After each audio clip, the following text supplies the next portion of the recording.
विधानसभेमध्ये गेल्या विधानसभेमध्ये 26 अमराठी आमदार होते, आता 30 अमराठी आमदार झाले. पुढच्या काळामध्ये ते वाढत जाणार आहेत आणि हा धोका ओळखून आपल्याला पुढची पावलं टाकायची आहेत. तर आज भोसले सर आहेत, त्यांना 2 मिनिटं आपल्याशी बोलायचे. नमस्कार मित्रांनो, माझा आवाज पाठीपर्यंत येतोय का? आज आपण इथे जमलेलो आहोत ते स्वायत्त महाराष्ट्र अभियान ह्या संस्थेतर्फे आपण इथे जमलेलो आहोत.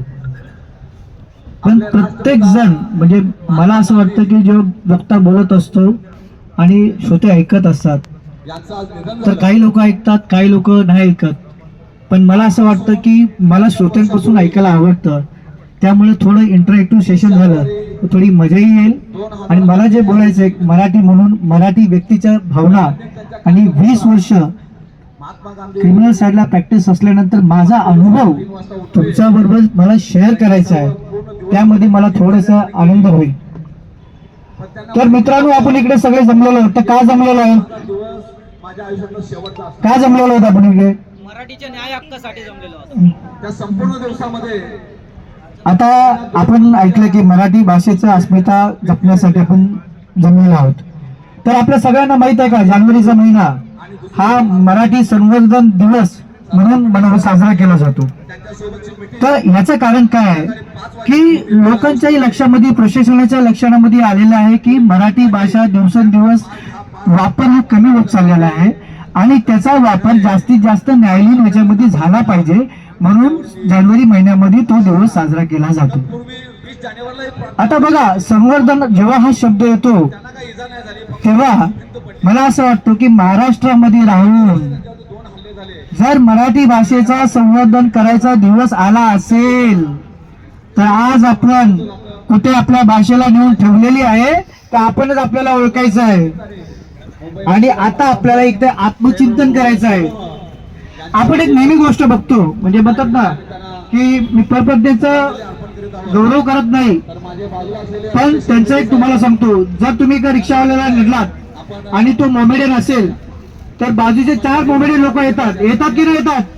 आणि तोच आपला मराठी माणूस कुठे काय करतो, चल ध्यान दे ना यार, छोड़ दे.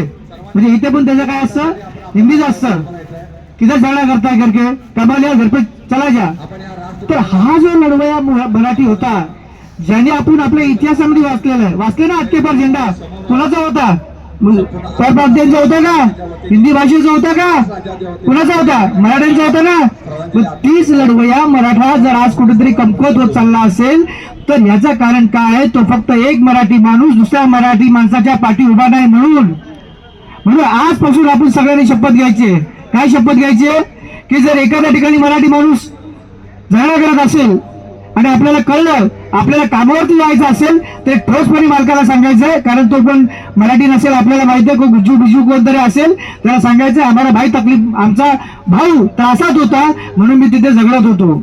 आणि ते करत असताना जर तुम्हाला कुठला त्या माणसाने त्रास दिला, तुम्हाला नोकरीवरून टर्मिनेट केलं, तर मी माझे मित्र ॲडव्होकेट सुनील साळुंखे, ॲडव्होकेट धनंजय भोसले, माझी मिसेस ॲडव्होकेट मनीषा भोसले, त्याचप्रमाणे भक्ती भाते, असे बरेचसे असंख्य ॲडव्होकेट, श्रीकांत शिंदे, हे तुमच्या पाठी, त्यांना मी त्यांचं वचन घेतो की तुमच्या पाठी उभे राहतील. यस, नक्कीच.